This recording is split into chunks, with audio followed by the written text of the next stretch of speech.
Today, of course, we are making a few announcements, which you may call as the next step in the series of stimulus announcements that we've been making. But before doing that, I wish to give a picture of the economy as it stands now, and also give you a picture of the various progress that we've made in the Atmanirbhar announcements that we've made over the months. So first, the state of the economy, there is definitely a strong recovery seen that is emerging. Active cases of COVID have declined from 10 lakhs to 4.89 lakhs. And the case fatality rate has also come down. It is at 1.47 as it stands now, 1.47%. If I move over to talking about the economy, you're aware in the last 10-15 days, there have been quite a few measures and steps and indicators which have shown that the recovery is happening and distinctly, clearly happening. The Composite Purchase Managers Index has risen to 58.9 in October, and the previous month it was at 54.6. And therefore, this is the strongest increase that you've seen in output in close to 9 years. So that itself shows it is just not the pent-up demand, but also a strong pitch for recovery. The next is about the energy consumption growth. That's been at a very high level. If you look at year-on-year comparison, it's at 12%, October to October, 20, 2021.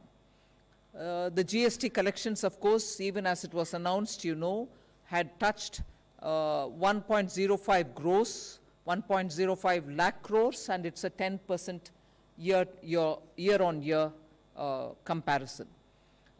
Daily railway freight tonnage also has grown by 20% year-on-year. And if you were to look at the previous week comparison, we are taking it that it is year-on-year 12% was the figure earlier.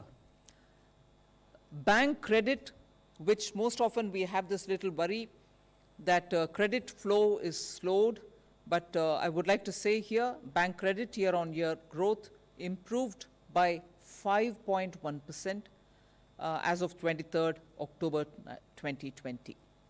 Of course, markets, you're watching, markets are at record high. Record market capitalization is happening. Net investments, FPIs, is positive. And the reserves like never before of foreign exchange is at 560 billion US dollars. Now, you also know that the RBI has now announced that it will come out with a monthly report of how the economy is moving.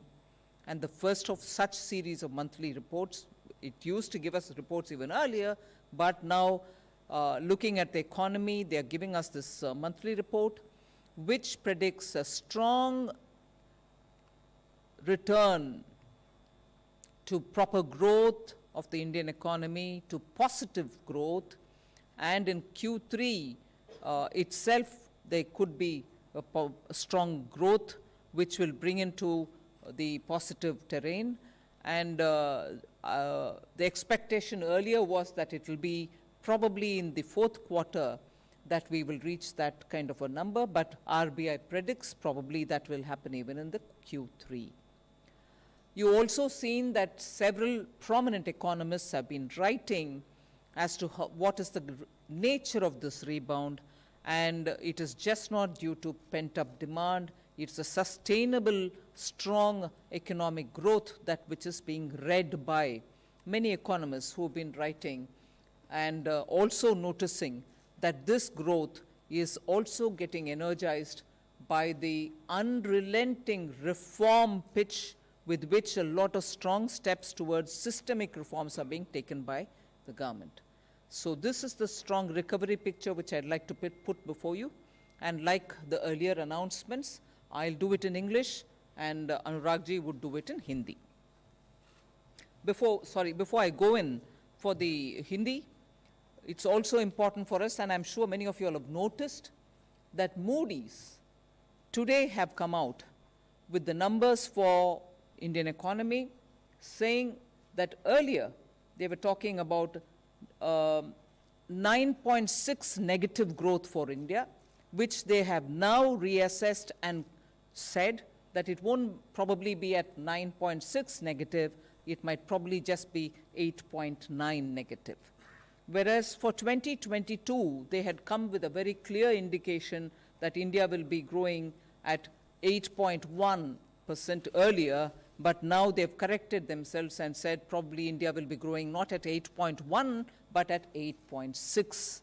So even these kind of assessments which are being made by agencies are indicating that there is a correction which is happening in a positive direction for India.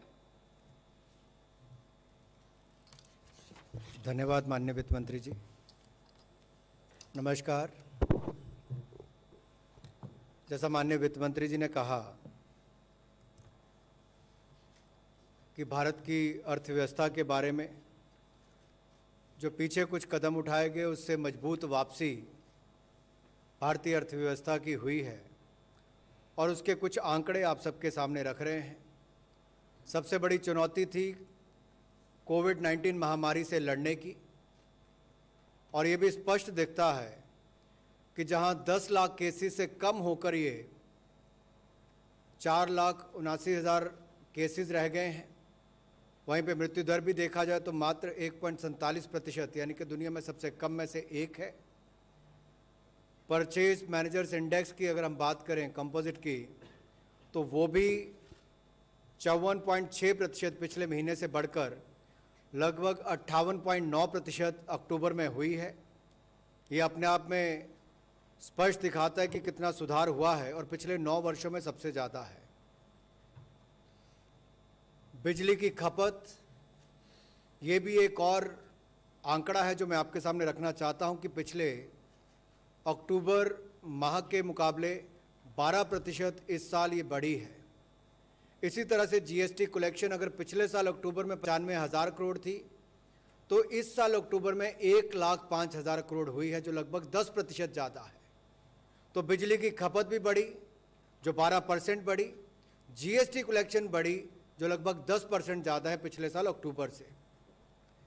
Railway में माल ढुलाई के भी आंकड़े प्रति ton अगर आप देखेंगे तो पिछले साल के मुकाबले लगभग 20% ईयर ऑन ईयर बेसिस पर हैं, जो कि पिछले साल लगभग 12% इसी हफ्ते में अगर आप देखेंगे पिछले हफ्ते थी। बैंक क्रेडिट की अगर मैं बात करूं, जो बैंकों ने पैसा दिया है, कर्ज दिया है, वो ईयर ऑन ईयर बेसिस पे साल भर 10 साल देखेंगे तो उसमें भी 5.1% का ये इम्प्रूवमेंट है, सुधार है, जो 23 अक्टूबर 2020 की फिगर है।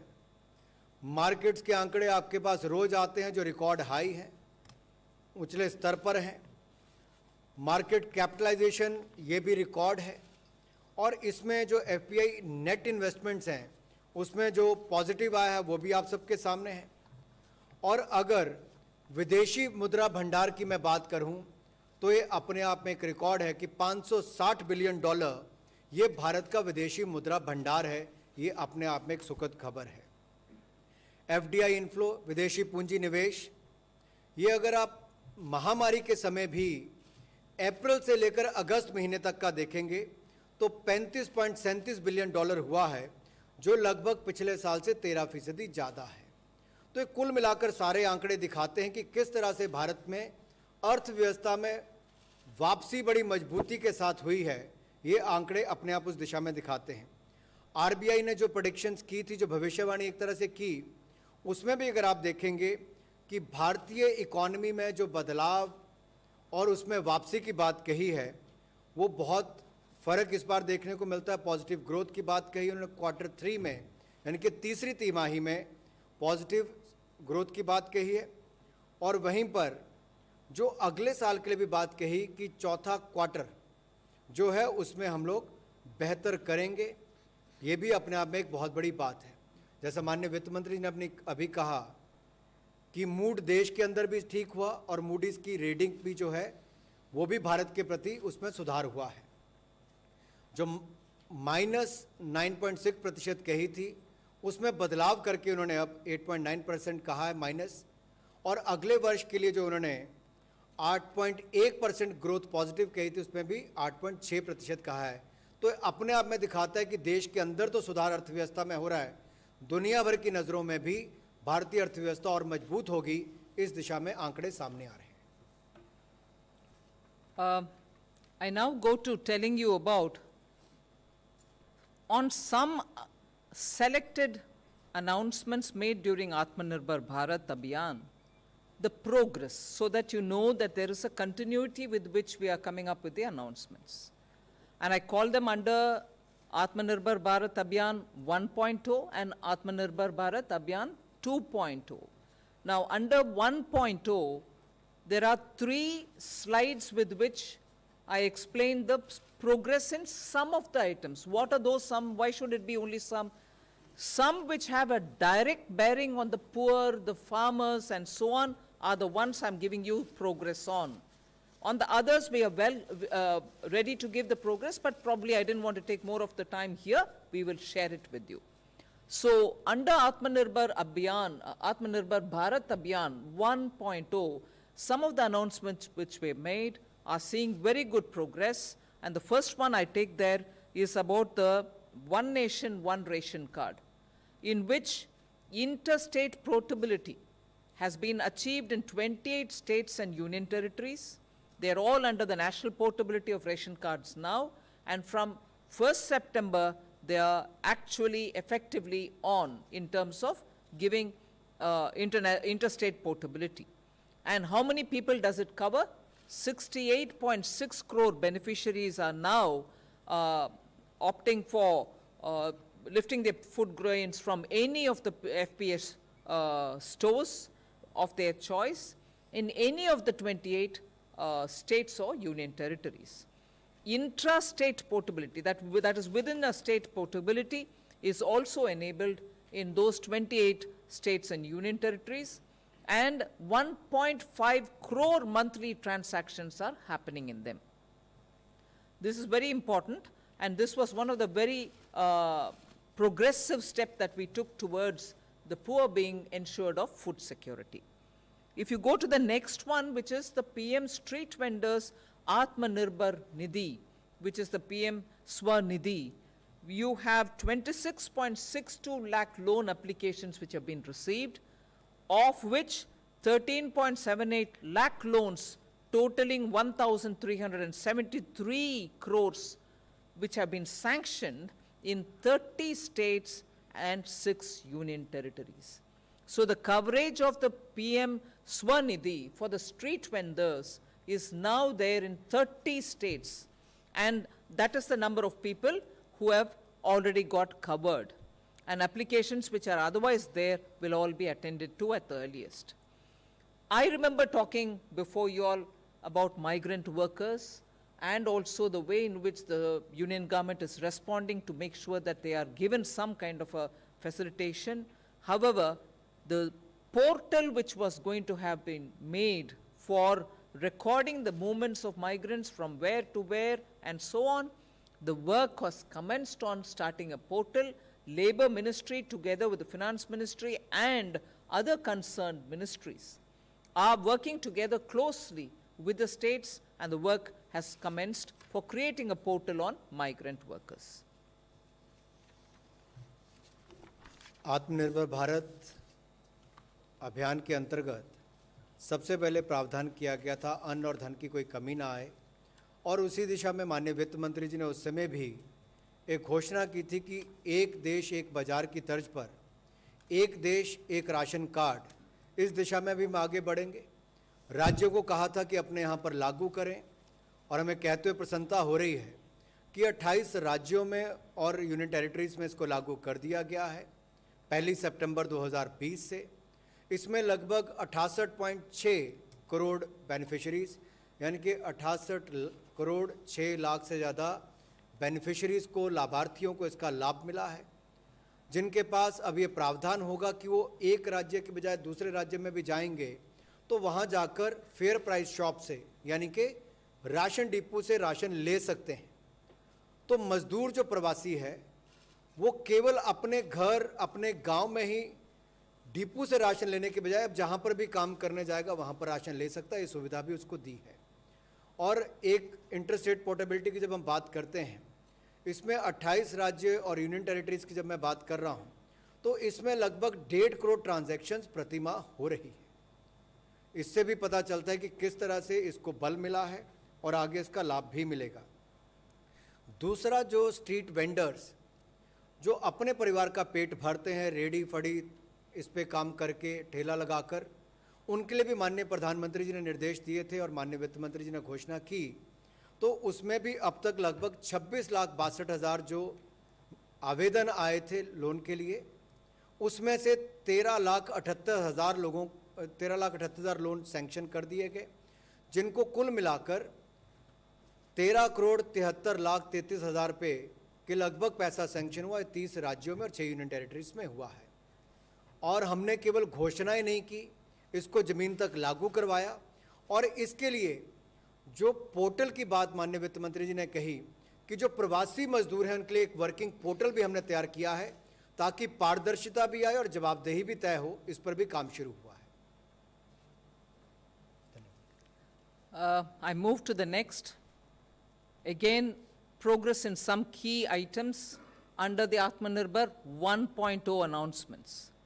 At that time, we had made announcements linked to the Kisan credit cards. Credit boost has been achieved to 2.5 crore farmers through the KCC. 183 lakh applications were received, slightly over that, and banks have issued that 157 lakh KCC, Kisan credit cards, to the eligible farmers, and the total amount sanctioned is also given there. 1,43,262 crores were distributed in 2 phases. So that progress ensured that the farmers got the Kisan credit cards, and also the eligible farmers who received the Kisan credit cards received that money amount as sanctioned credit for those farmers. So farmers were covered through the Kisan credit card and through the Kisan credit card for the immediate agricultural activity-based requirements.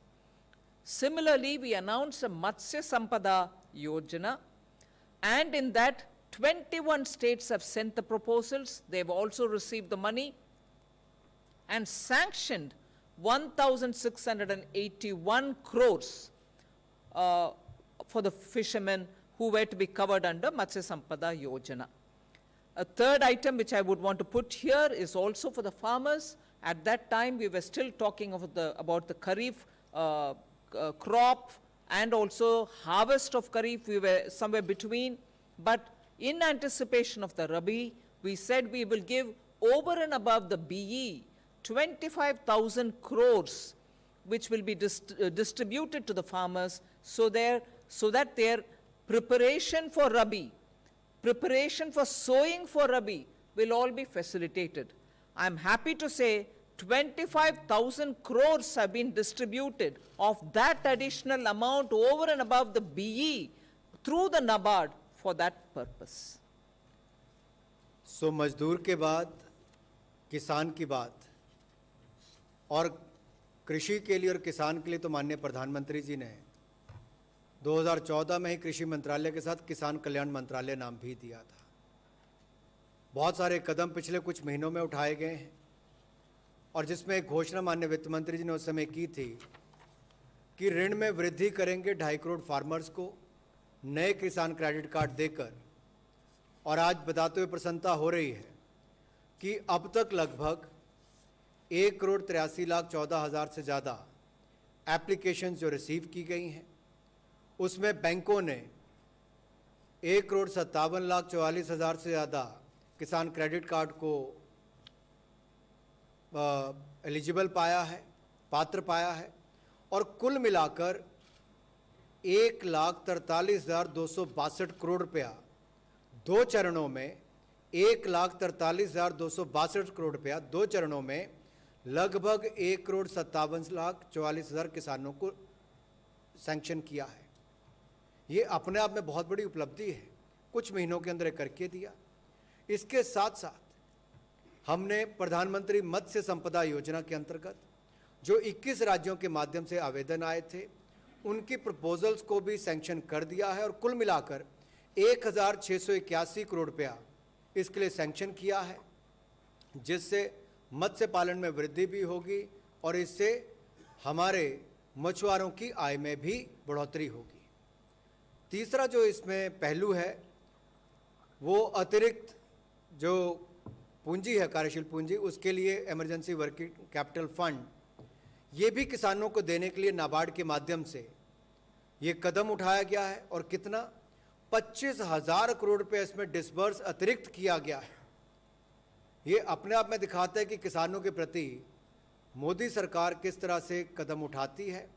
इससे किसानों को लाभ भी मिलेगा और उनको पैसों की, क्रॉप लोन की कोई कमी नहीं आएगी। इससे आपके कोऑपरेटिव बैंक्स और इन सब के माध्यम से नीचे तक पैसा पहुंच गया है। ये भी भारत सरकार ने कुछ ही महीनों में करके दिया है। I now move to the third slide, showing the progress of some of the key areas which relate to the Atmanirbhar Bharat package of 1.0. That is the first stage announcement of the Atmanirbhar. I move to the third slide, where the emergency credit liquidity guarantee scheme which was announced, which came to be identified with just the MSMEs, which did not just help the MSMEs, but also help professionals and others. Total amount sanctioned, it was a 3 lakh crore ECGLS, ECLGS, in which 2.05 lakh crores have been sanctioned to about 61 lakh borrowers, who included MSMEs, professionals, and many others who were just not MSMEs, they could be others also, of which 1.52 lakh crores have been disbursed. So that is on the ECLGS. We also had announced at that time partial credit guarantee scheme through the public sector banks. They have bought portfolios worth 26,889 crores. Again, that also infused liquidity. There was a third scheme called the special liquidity schemes, which were primarily for the NBFCs and the housing finance corporations, the smaller ones. 7,227 crores have been disbursed to the NBFCs and the HFCs. And the last item here relates to how much of liquidity has been infused into the DISCOMs. 17 states have received a sanction of 118.273 crores. Am I right in saying that? 1,18,273 crores worth of loans have been sanctioned to about 17 states, of which 11 states have received disbursed amounts. Amounts have been released to them to the extent of 31,136 crores. So this is just very quickly to give you the progress of what happened was what had been announced as Atmanirbhar Package 1, and on that some selected items for which progress is shown here, but progress is happening in each one of the announcements which were made, which will be separately given to you rather than taking more time. We are only till now talking about what was announced, what progress is being made. I'll quickly also say about Atmanirbhar 2.0, about which there'll just be one slide for you all to know if the progress is being made. Post that, I'll go for today's announcements. धन्यवाद। Emergency credit line guarantee scheme जो मध्यम सूक्ष्म लघु कुटीर उद्योग के लिए initially launch की थी और बाद में बाकियों के लिए भी, प्रोफेशनल से लेकर बाकी वर्गों के लिए उसको खोला गया। ये बताते हुए प्रसन्नता होती है कि 61 लाख लोगों ने इसका लाभ उठाया है, अकाउंट होल्डर्स ने, और जिसमें लगभग 2,05,000 करोड़ रुपया सैंक्शन किया गया है और वितरित किया गया वो भी 1,52,000 करोड़ रुपया इसमें वितरित किया गया। ये मात्र चंद महीनों के अंदर उद्योगों को मदद करने के लिए 20% अतिरिक्त कार्यशील पूंजी देने का काम बीड़ा जो भारत सरकार ने उठाया था, उसकी रिपोर्टिंग हम आपको कर रहे हैं। 1,52,000 करोड़ रुपया अब तक इसमें वितरित किया गया है और कुल मिलाकर 2,05,000 करोड़ रुपया इसमें 61 लाख बोरो को सैंक्शन किया गया है। आगे पार्शियल क्रेडिट गारंटी स्कीम 2.0 में पब्लिक सेक्टर बैंक्स ने लगभग 26,890 करोड़ रुपए के पोर्टफोलियो लिए हैं और स्पेशल लिक्विडिटी स्कीम के अंतर्गत एनबीएफसी और हाउसिंग फाइनेंस कॉरपोरेशन कंपनीज ने 7,227 करोड़ रुपया भी वितरित किया है, जो अपने आप में आपको दिखता होगा कि हाउसिंग के क्षेत्र में किस तरह से पिछले कुछ महीनों में एक बड़ा बदलाव, एक सकारात्मक रुख देखने को मिला है।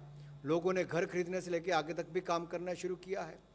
डिस्कॉम्स को मदद करने की हमने बात की थी कि उनको धन भी मिलेगा, इसमें आगे उनको लिक्विडिटी उपलब्ध करवाई जाएगी और ये कहते हुए हमें प्रसन्नता हो रही है कि 1,18,273 करोड़ रुपए के ऋण जो है वो 17 राज्यों को और यूनियन टेरिटरीज को हमने सैंक्शन किए हैं और इसमें से 31,136 करोड़ रुपया अभी तक इसमें वितरित कर दिया गया है, राज्यों को दे दिया गया है। कितने? 11 राज्यों और यूनियन टेरिटरीज को अब तक दे दिया गया है। ये अब तक का 3 पहलू जो बताए गए, मजदूर और गरीब पहला चरण, दूसरा किसान और मछुआरा और तीसरा व्यापारी और डिस्कॉम्स, इस तक के लिए हमने आपको बात कही है। I move to Atmanirbhar Bharat 2.0. Just one slide to show you the progress there. We had made these announcements on 12th of October, largely talking about the festival advance which was going to be given as a actual breakaway from the recommendations of the Pay Commission. We brought back the festival advance just this one time so that people get money in their hands to spend. SBI is issuing what is called the Utsav cards, through which festival advance is being given. Good progress is being made there. LTC voucher scheme was also launched for the central government, and many of these employees who are unable to travel because of the given conditions were given the option, instead of traveling, they could spend that money in buying some things, and in that also we are seeing a lot of progress. Other than that, Atmanirbhar Bharat 2.0 package also spoke about 25,000 crores in addition being provided over and above the BE for capital expenditure, primarily aiming at Ministry of Road Transport and also Ministry of Defense. That is also being well received by both the ministries, and they are taking a lot of steps forward. And the last one which I'll refer here is 11 states have been sanctioned 3,621 crores as interest-free loans towards capital expenditure. You'll remember that we had announced this. 11 states have already taken 3,621 crores. Just 1 minute here. I want to give an additional input that this 3,621 crores is not inclusive of what Bihar proposes to do, because Bihar was going through the election code of conduct and other things. They had not said. You may add another about 450 crores to that amount, which will be spent by Bihar for its own capital expenditure. Over and above this, which I think we have not mentioned here, which is only right that we have not mentioned it here, is income tax refunds, which even then I did say, and even now I'm saying, that is people's own money, taxpayers' own money. But why am I including it saying here? Refunds have gone in a big way to the people, because in time, if they get the money, the refund, it will help them. 1,32,800 crores have gone as refunds to nearly 39.7 lakh assessees. It's their money. I'm not making a claim to that. But refund, instead of sitting with us for whatever reason, which is not right, without any delay, has been given to the tax assessees in time. 1,32,800 crores. आत्मनिर्भर भारत 2.0 इसकी घोषणा 12 अक्टूबर को की गई थी, जिसमें 14वें वित्त आयोग में जो सुविधा नहीं थी कि आपको किसी त्योहारों के समय एडवांस देना है, उसमें भी एक बार के लिए छूट देकर फेस्टिवल एडवांस देने की शुरुआत की और एलटीसी वाउचर स्कीम लेकर आए थे। उसमें भी बहुत प्रगति हुई है और एसबीआई ने उत्सव कार्ड लॉन्च किया है, जिसका सरकारी कर्मचारी लाभ उठा रहे हैं। इसके अलावा पूंजीगत व्यय के लिए 25,000 करोड़ रुपया सड़क परिवहन मंत्रालय को और रक्षा मंत्रालय को दिया गया है, जिस पे भी आगे बहुत अच्छे कदम उठाए गए हैं। ये भी एक उस दिशा में काम किया गया था। इसके अलावा जो 11 राज्यों को 3,621 करोड़ रुपया बगैर ब्याज के ऋण दिया गया है, ताकि वो अपना कैपिटल एक्सपेंडिचर कर सकें, पूंजीगत व्यय कर सकें। ये 11 राज्यों को अब तक दिया जा चुका है। बिहार क्योंकि चुनाव में था, इसलिए उनका निर्णय इसके बाद आएगा, लेकिन कुल मिलाकर इसमें भी सभी राज्यों को बहुत लाभ मिलेगा और इसका लाभ भी उनको मिलेगा। जैसा माननीय वित्त मंत्री जी ने कहा कि इनकम टैक्स रिफंड है तो जनता का पैसा, करदाताओं का पैसा, लेकिन इस महामारी के समय उनको सही समय पर या समय से पहले वो पैसा मिले, तो लगभग 1,32,800 करोड़ रुपया अब तक 39,70,000 लोगों को ये पैसा वापस मिल चुका है। 1,32,800 करोड़ रुपया। तो ये अपने आप में एक इनकम टैक्स डिपार्टमेंट ने अपनी ओर से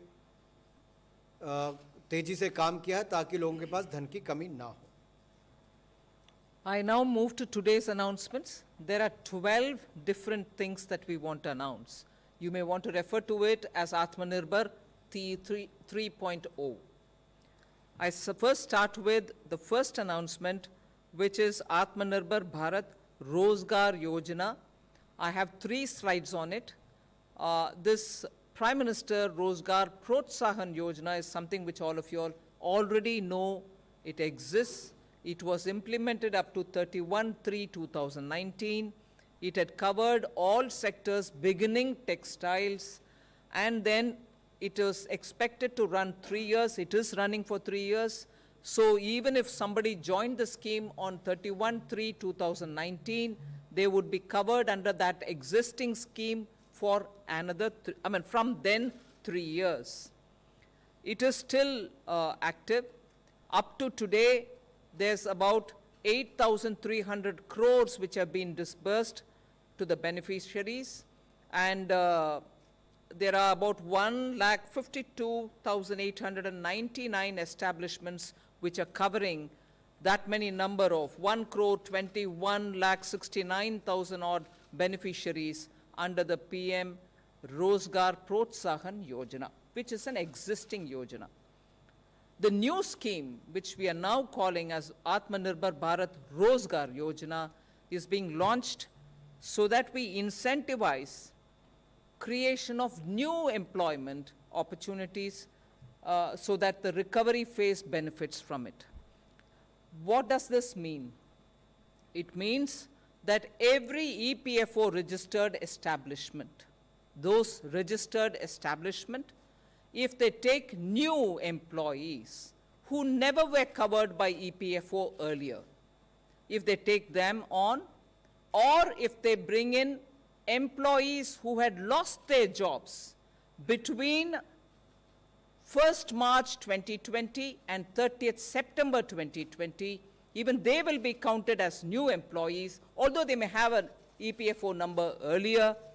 Both will benefit from this. I'll go back to saying, go to the next slide, but not now. Next slide. If I do, when I move over to that, I'll explain as to what kind of benefit will be given. But EPFO registered organizations, if they bring in new employees, new employee being those who didn't have an EPFO number earlier, or new employee being those who lost the job between 1st March and 30th September of this year, will all be counted as new employee who join or who get recruited by EPFO registered organization, they will get some benefits. The benefits I'll explain in a minute, but this is the new scheme which we are launching now. And this will be effective from 1st October 2020. So EPFO registered organizations which recruit new employees from 1st October will be covered. They will be covered for the next 2 years. The earlier scheme covered for 3 years. Now it will cover for 2 years. आज की घोषणाओं में लगभग 12 ऐसी घोषणाएं की जाएंगी और इसमें सबसे पहले तो आत्मनिर्भर भारत रोजगार योजना, इस पर मैं कुछ प्रकाश डालना चाहूँगा। अगर आप देखें प्रधानमंत्री रोजगार प्रोत्साहन योजना में जो 31 मार्च 2019 तक लागू की गई थी और इसमें प्रयास ये था कि लोगों को संगठित क्षेत्र में लेकर आएं और नया रोजगार भी इससे उत्पन्न हो। इसमें कुल मिलाकर अब तक 8,300 करोड़ रुपए के बेनिफिट लगभग 1,52,899 संस्थाओं को मिले और जिसमें कुल मिलाकर 1,21,69,960 बेनिफिशरीज यानी कि लाभार्थी उसके अंतर्गत आए। सो प्रधानमंत्री रोजगार प्रोत्साहन योजना के अंतर्गत 1,21,69,960 लाभार्थियों को लाभ मिला है, जो 1,52,899 संस्थाओं में काम करते थे और इनको कुल मिलाकर 8,300 करोड़ रुपए के लाभ मिले हैं। अब नई स्कीम जो है वो आत्मनिर्भर भारत रोजगार योजना लॉन्च की गई है। इसमें भी संगठित क्षेत्र में रोजगार देने के लिए उसमें बल दिया जाएगा और लोग ज़्यादा से ज़्यादा कर्मचारी भविष्य निधि के साथ जुड़ें और नए रोजगार उत्पन्न हो सकें, उस दिशा में ये कदम उठाए गए हैं ताकि कोविड-19 से जो वापसी हम कर रहे हैं लॉकडाउन से लॉकिंग के फेज़ में और इकोनॉमिक रिकवरी के साथ साथ और जॉब क्रिएशन हो और रोजगार मिल सकें, उस दिशा में स्कीम को लॉन्च किया गया है। इसमें किसको लाभ मिलेगा? इसमें उन लोगों को लाभ मिलेगा जो या तो पहले ईपीएफओ में रजिस्टर्ड नहीं थे, कर्मचारी भविष्य निधि में रजिस्टर्ड नहीं थे, अगर वो रजिस्टर्ड होते हैं नई संस्थाओं में, 15,000 से कम उनकी अगर तनख्वाह होती है प्रतिमाह तो वो इसके अंतर्गत लिए जाएंगे, या जिन्होंने 1 मार्च से लेकर 30 सितंबर के बीच में नौकरी जिनकी चली गई होगी और 1 अक्टूबर के बाद उनको वापस रोजगार मिला होगा और ईपीएफओ में उनकी रजिस्ट्रेशन हुई है तो उनको ही लाभ मिलेगा। इसमें स्पष्ट मैंने इसलिए किया क्योंकि आगे की जो स्लाइड्स आएंगी उसमें आपको और विस्तार में पता चलेगा कैसे हम देश में संगठित क्षेत्र में और ज़्यादा रोजगार लाने की बात कर रहे हैं और असंगठित को भी संगठित क्षेत्र में लाने की बात कर रहे हैं। इससे कर्मचारी और रोजगार देने वाले दोनों को ही बल मिलने वाला है। So on this, just a bit of clarity. We go over to the second slide on this first announcement. These are establishments which are registered under the EPFO. They add new employees, and the employees will have to be at least 2 minimum if the reference base for the establishment is 50 employees or less, and minimum 5 employees, 5 new employees if the reference base for those establishment is more than 50 employees. Now, these will have to happen between 1st October 2020 and it will be operational only till 30th June 2021, meaning these establishments, if they recruit people from 1st October 2020 until 30th June 2021, they will be covered under the scheme. And when I said covered, they will be covered for the next 2 years. How they will be covered, I'll cover in the next slide. But this is the criteria which is before us. EPFO के अंतर्गत जो registered संस्थाएं हैं, अगर वो नए employment देती हैं तो उनको इसका लाभ मिल पाएगा। और इसका रेफरेंस जो है, जो हमने बेस एम्प्लॉयज़ का लेना है कि कब से लेना है, तो सितंबर 2020 को उसको लिया जाएगा। और किन को लाभ मिलेगा? मान लीजिए कोई संस्था जिसके 50 से कम एम्प्लॉय हैं, अगर वो 2 से ज़्यादा लोगों को नए रोजगार देती है और वो ईपीएफओ रजिस्टर होते हैं, तो उनको इसका लाभ मिलेगा। और जो संस्थाएं जिनके 50 से ज़्यादा कर्मचारी हैं, उनको कम से कम 5 नए कर्मचारी रखने पड़ेंगे ताकि वो इसको लाभ मिल पाए। और इसका जो दूसरा पक्ष ये भी है, जो ईपीएफओ के अंतर्गत रजिस्टर्ड संस्थाएं हैं, उसको ही इसका लाभ मिलेगा। जो नहीं है उनको रजिस्टर करवाना पड़ेगा ताकि उनके जो नए एम्प्लॉयज़ हैं उनको इसका लाभ मिल सके।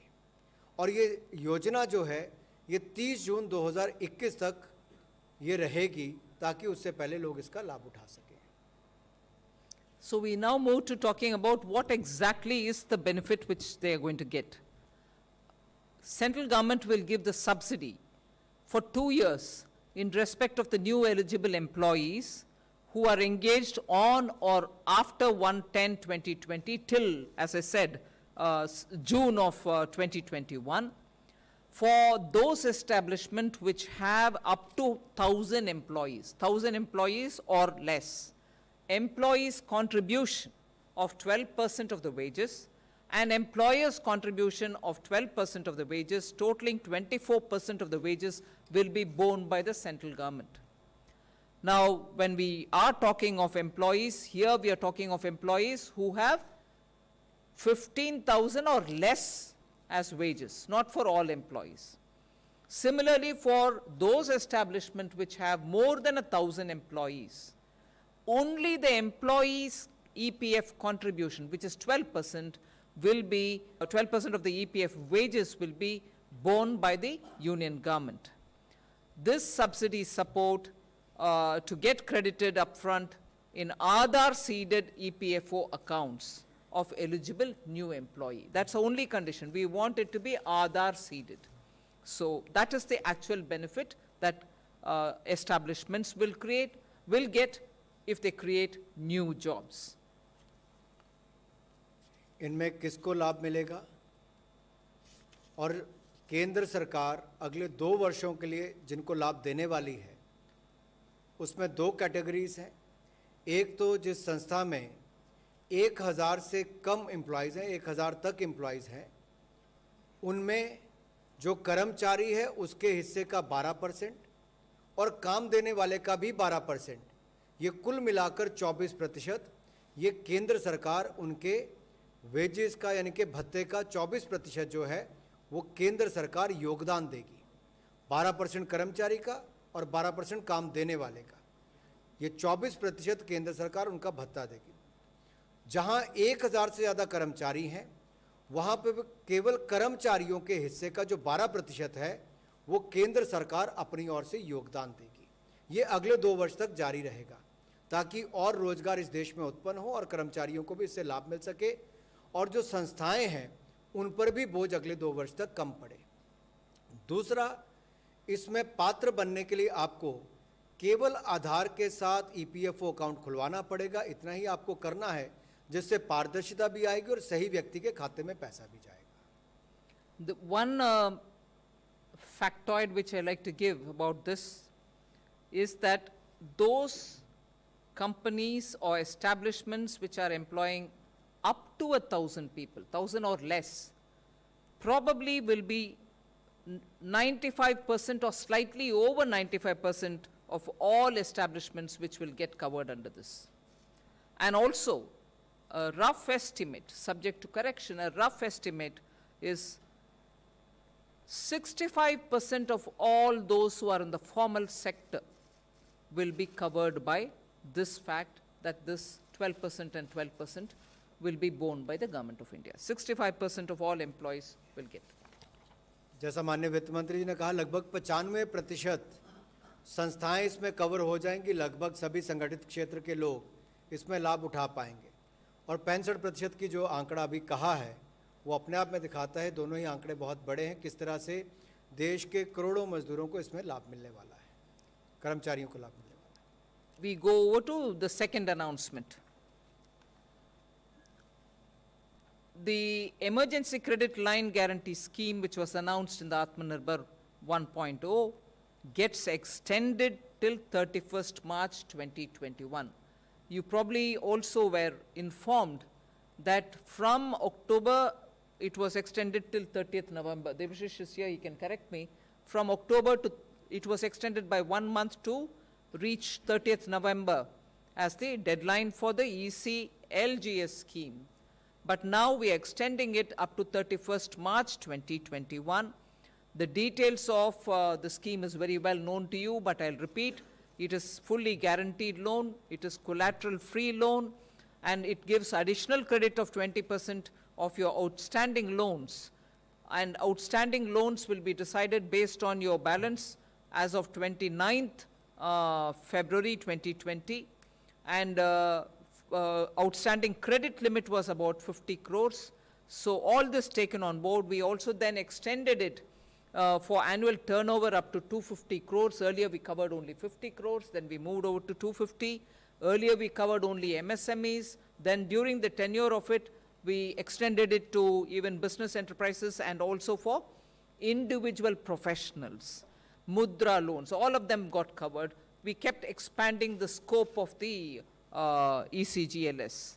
I'm happy to report that as of 12th November, today, 2.05 lakh crores have been sanctioned to 61 lakh borrowers, and of which 1.52 lakh crores have already been disbursed into the accounts of those borrowers.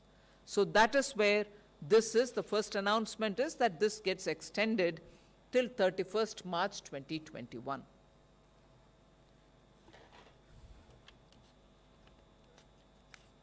Emergency credit line guarantee scheme जो प्रमुखता से शुरुआत में मध्यम सूक्ष्म लघु कुटीर उद्योग के लिए शुरू की गई थी, जहां पर 20% अतिरिक्त कार्यशील पूंजी देने की बात कही गई थी और उसमें कोई भी कोलेट्रल नहीं देनी थी, ना ही कोई गारंटी देनी थी। भारत सरकार के एक तरह से गारंटी पर ये पैसा बैंकों को आगे देना था। सो ये अतिरिक्त कार्यशील पूंजी जो 20% हमने देनी थी, वो 29 फरवरी 2020 के जो आउटस्टैंडिंग लोन थे उसको देखकर बेस मानकर उसको दिया जाना था। और इसमें जो क्रेडिट था वो लगभग 50 करोड़ रुपए तक वालों के लिए और 250 करोड़ रुपए की जो इसकी वार्षिक टर्नओवर होगी उसके लिए इसके अंतर्गत आना था। इसमें अब इसको बढ़ाकर 31 मार्च 2021 तक कर दिया गया है ताकि और लोग इसका लाभ उठा सकें। और इसमें पात्र कौन होंगे? जो मध्यम सूक्ष्म लघु कुटीर उद्योग हैं उनको, बिजनेस एंटरप्राइजेज हैं वो, कोई व्यक्ति है उसको लेना है, कोई प्रोफेशनल है उसको, ये सारे उसमें हमने कवर किए थे। यहाँ तक कि मुद्रा के अंतर्गत जिन्होंने लोन लिया था उनको भी इसमें पात्र बनाया गया था। अब ये 31 मार्च 2021 तक इसको बढ़ाया गया है ताकि और लोग इसका लाभ उठा सकें। अब तक इसकी परफॉर्मेंस जो है वो अपने आप में बहुत अच्छी रही है। 61 लाख के लगभग कर्जा लेने वालों को 2,05,000 करोड़ रुपया इसमें सैंक्शन किया गया है और इसमें कुल मिलाकर 1,52,000 करोड़ रुपया वितरित भी किया गया, जो अपने आप में महामारी के समय एक बहुत बड़ी राहत बनकर देश के व्यापारियों के काम आया है। I come to the next announcement, which is I'm linking it with the extension of date of the ECLGS. This is, we are launching a credit guarantee support for all the stressed sectors. This was part of what was recognized by the Kamath Committee, which looked at the various sectors which are stressed as a result of the pandemic. So 26 stressed sectors were identified, and for those in that sector plus the health sector, with credit outstanding of about 50 crores and up to 500 crores as on 29th February 2020, this scheme will be extended.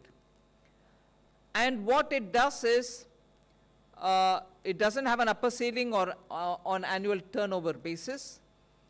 entities up to 30 days past due, which is estimate 0, as on 29/2/2020, will get an additional credit of 20% of outstanding as of that date. So this one, unlike the earlier, which got extended now, which will be current and which will run, even as it goes on, we are bringing this one as an additional scheme, wherein the tenor of the additional credit which is being given will be 5 years, which means 1 year of moratorium and 4 years of repayment and servicing. The earlier scheme, which was which has got extended now, had 1 plus 3 years, which is 1 year of moratorium and 3 years of services. Now this is 1 year of moratorium and 4 years of repayment. This scheme will be available like the earlier scheme which got extended up to 31st March 2021. So this will also benefit MSME sectors, and it can include also MSME sectors which provide goods and services to eligible entities. ECLGS 2.0 में जहां पहले भी देखा गया होगा, तो हमने जो इंटरेस्ट रेट थे, ब्याज की दर जो थी, उसको कैप किया था ताकि एक स्तर से ज़्यादा वो ऊपर ना ले, और इसका लाभ भी इसमें लोगों को मिला, तभी जाकर 2,05,000 करोड़ रुपये अब तक सैंक्शन किया गया। और ये 100% गारंटी और कोलेटरल फ्री थी। उसी तर्ज पर जो कामत कमेटी ने 26 स्ट्रेस सेक्टर, जो तनाव क्षेत्र वाले ऐसे उद्योग थे, उनको और साथ में स्वास्थ्य के क्षेत्र को जोड़कर इसको इसमें लिया गया है, ताकि 50 करोड़ तक की जिनकी आउटस्टैंडिंग है और उससे ज़्यादा यानी कि 500 करोड़ तक, जो 29 फरवरी 2020 तक क्रेडिट लिमिट, जो क्रेडिट आउटस्टैंडिंग उनकी है 50 करोड़ से लेकर 500 करोड़ तक, उसको इसमें लिया गया। और इसमें आगे जो है, इसमें अपर सीलिंग जो है कि कौन सी स्तर तक इसकी एनुअल टर्नओवर होगी, उसमें भी राहत दी गई है, कोई इसमें वो लिमिट नहीं रखी गई है। और इसमें जो SMA-0 है, SMA-0, इसमें भी एंटिटीज जो हैं उसको 30 दिन उसके बाद तक का समय दिया गया है, ताकि 29 फरवरी 2020 तक का इसको लिया जाए। इसमें अतिरिक्त जो क्रेडिट है, जो कर्ज आपको मिलेगा, वो लगभग 20% मिलेगा। ये सब उसका हिस्सा है। लेकिन जो एक और बड़ी बात इसके आगे है, इसमें जो अतिरिक्त आपके जो कार्यशील पूंजी आपको मिल रही है, उसमें मूलधन चुकाने के लिए भी आपको कुल 5 साल का समय मिल रहा है, जिसमें 1 साल का तो मॉरेटोरियम पीरियड मिल रहा है, इसके अलावा 1+4 ईयर्स जो इसमें है, इसमें उसका लाभ मिल रहा है आपको। तो एक इसमें इसकी घोषणा की गई है, और ये स्कीम जो है 31 मार्च 2021 तक रहेगी। और ECLGS 2.0 जो है, एक बड़ी राहत लेकर स्टेट सेक्टर्स के लिए आई है, जिससे इनकी मदद मिल पाएगी, ताकि अपनी लाइबिलिटी जो है उसको पूरा कर सके।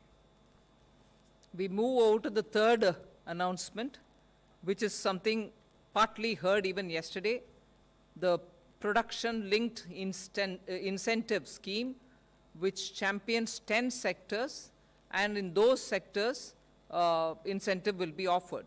But very quickly for you to recall, there was a PLI announced earlier during the early stages of lockdown, and in that 51,355 crores have been earmarked for 3 sectors. This is now 10 sectors, but earlier it was 3 sectors, of which the mobile manufacturing and some specified electronic components received 40,995 crores.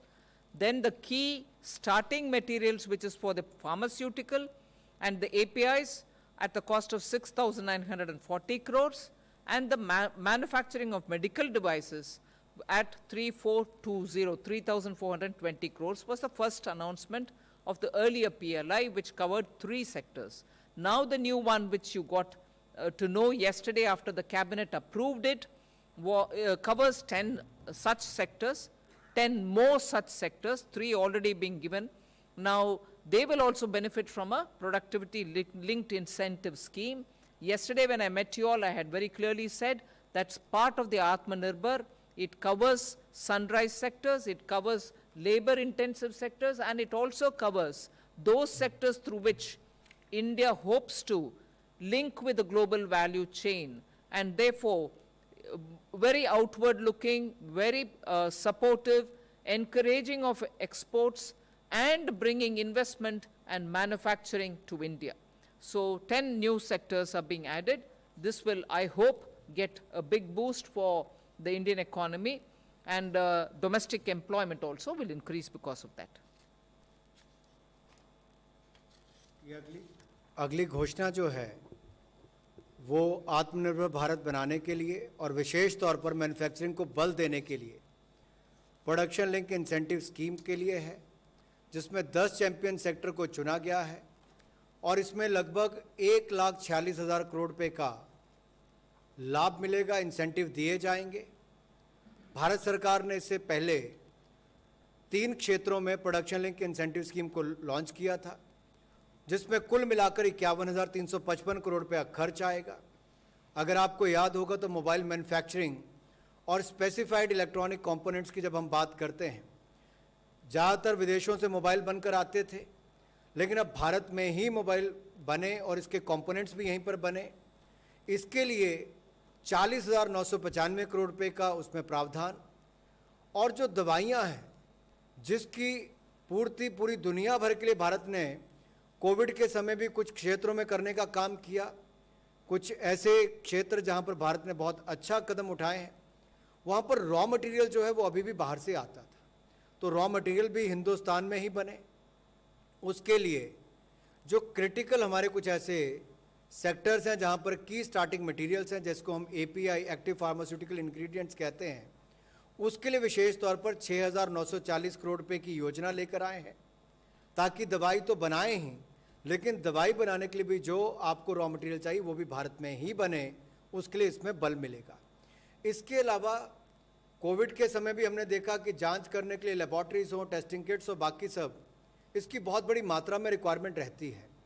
ये या वैसे भी स्वास्थ्य के क्षेत्र में medical devices और diagnostic, इसके लिए भी आपके मैन्युफैक्चरिंग सेंटर्स यहाँ पर बने, उसके लिए 3,420 करोड़ रुपए का प्रावधान इसके अंतर्गत किया गया है। 10 कुल मिलाकर चैंपियन सेक्टर्स चुने गए हैं, जिसको हम अगली स्लाइड्स में बताएंगे, ताकि उनको प्रोडक्शन लिंक इंसेंटिव स्कीम में जोड़ा जाए। भारत इस प्रतिस्पर्धा में दुनिया भर में आगे बढ़ सके, हमारी कंपनी जो हैं वो उच्च क्वालिटी के प्रोडक्ट्स को बना भी सकें और कम कीमत पर भी बना सकें, इसलिए हम अपनी कंपनीज को उस काबिल बनाने के लिए इसके साथ जोड़ रहे हैं। इससे हमारी अर्थव्यवस्था को भी बल मिलेगा और स्थानीय जो डोमेस्टिक मैन्युफैक्चरिंग है और एम्प्लॉयमेंट जो है, इन दोनों को ही इसमें बल मिलेगा और रोजगार भी उत्पन्न होंगे। The next slide will show you those 10 sectors, which I think even yesterday was shared with you. It totals to 1,45,980 crores, which will be the earmarked amount for the next 5 years, Somnathan, for next 5 years. And you can see the spread of the sectors which we are talking about. I don't need to go into greater details on it, but the figures are there before you, and it will also be shared with you. We go to the fourth announcement, which pertains to PM Awas Yojana Urban, where a lot of measures have been taken in the past several months for the revival of housing and real estate sector. And these measures have all contributed to a good recovery. Today, many of you all have covered in your own respective newspapers and the media which you talk about, in which you're talking about how the real estate is seeing a good lot of movement. And I'm glad to say that different schemes which were launched are receiving good traction. There was this, since the early part of this year, there was this worry that a lot of over and above the budget estimate which was mentioned in the 2020-21 budget under the PM Awas Yojana, particularly for the urban areas, and this extra budgetary resource being provided will help 12 lakh houses to be grounded. Those which have been getting constructed will get grounded, and 18 lakh houses will get completed as a result. So 8,000 crores will be provided even in this year. 8,000 crore, this is over and above the 8,000 crores which was mentioned in the BE, which is 8,000 crores. We are now giving 18,000 crores in order that 12 lakh houses can be grounded and 18 lakh houses can be completed. What we expect out of it is additional jobs to the extent of 78 lakhs will be created. 25 lakh metric tons of steel will now be bought and sold, and 131 lakh metric tons of cement will be bought and sold. Now, therefore, these are core sector which will be improving on their production and sale, which obviously will have a great multiplier effect on the economy. माननीय प्रधानमंत्री जी का सपना है कि हर गरीब के पास अपना पक्का मकान हो और 2022 तक हर गरीब के पास पक्का मकान होगा, और इसी के चलते प्रधानमंत्री आवास योजना शहरी के लिए विशेष तौर पर कदम उठाने जा रहे हैं। जो बजट में प्रावधान किया गया था इस वर्ष, उसके अतिरिक्त लगभग 18,000 करोड़ रुपये अतिरिक्त व्यय करने का इसमें प्रावधान किया गया है, और इसमें 8,000 करोड़ जो पहले प्रावधान था उसके अतिरिक्त ये बड़ी घोषणा है, उस दिशा में कदम उठाए गए हैं। इसमें कुल मिलाकर 12 लाख घरों को स्थापित करने के लिए और 18 लाख घरों को पूरा करने के लिए ये कदम उठाए गए हैं। इससे बहुत बड़ा लाभ देश के गरीब को, शहरों में रहने वालों को मिलेगा। इसमें कुल मिलाकर 78 लाख से ज़्यादा रोजगार के अवसर पैदा होंगे, 25 लाख मीट्रिक टन स्टील और 131 लाख मीट्रिक टन सीमेंट का उपयोग होगा, और साथ में और जुड़ी हुई वस्तुओं को भी देखा जाए तो कुल मिलाकर बाजार में एक डिमांड क्रिएट होगी। ये कदम है उस दिशा में जहां पर गरीब को बल मिल सके और पक्का मकान मिल सके। इससे पहले भी हमने जो कदम उठाए वो हाउसिंग के क्षेत्र में बहुत बड़े कदम थे, जैसे स्वामी, इसके अंतर्गत 135 प्रोजेक्ट को पूरा करने के लिए 13,200 करोड़ रुपए का प्रावधान किया गया। इसमें क्या होगा, 87,000 ऐसे घर जो और फ्लैट रुके हुए थे बनने के लिए, वो पूरे हो जाएंगे, गरीब को मकान मिल जाएगा, और जो घर बनाने वाली कंपनियां थी जो रुकी हुई थी उनको पैसा मिलकर वो भी पूरा करके लोगों को उनके घर दे पाएंगे। इससे इंडस्ट्री को भी लाभ मिलता है, कंजम्पशन बढ़ती है, और वहीं पर दूसरी ओर घरों को भी पूरा करने के लाभ मिल पा रहे हैं। तो कुल मिलाकर 18,000 करोड़ रुपए का अतिरिक्त व्यय प्रधानमंत्री आवास योजना शहरी में किया जाएगा, इसका प्रावधान किया गया है। We move to the fifth announcement of today. This is more to bring in ease of doing business, at the same time give relief to the contractors whose money otherwise gets locked up, and therefore and also it will have a bearing on the cost of bank guarantees. So I think this is a very important step towards enabling people who come into the construction and infrastructure activity. This will support them. Performance security on contracts will now be reduced to 3% instead of 5 to 10%. Will be extended. This will be extended to all ongoing contracts which are free of disputes. This will also be extended to the public sector enterprises.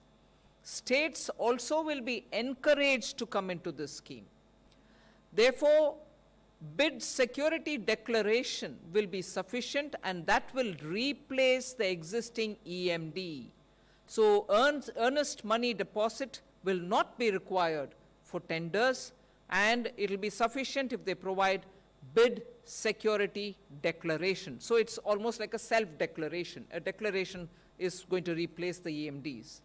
Relaxation of this kind, which we are proposing now, will be given only up to 31st December 2021, which means one full year beginning now, 31/12/2021. Till then, this is being given. Necessary changes in the general financial rules will be made so that this burden on the contractors will be reduced, and there will be a greater flexibility for them to get into construction and infrastructure, because infrastructure is something which we are prioritizing. And we need them to come in with greater ease. If they didn't have enough cash to provide all those costs for the bank guarantees, they shouldn't be hesitating. So we removed that. Construction और infrastructure sector में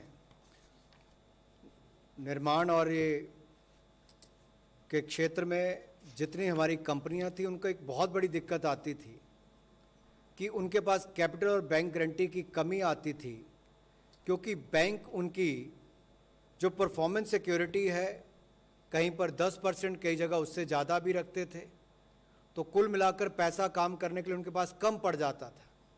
उस दिशा में एक बड़ा कदम उठाया गया है कि इसको कम करके मात्र 3% किया गया है, ताकि कंपनियों के पास वर्किंग कैपिटल भी ज़्यादा हो, बैंक गारंटी ज़्यादा ना देनी पड़े और वो ज़्यादा से ज़्यादा काम कर सकें और राष्ट्र निर्माण में काम कर सकें।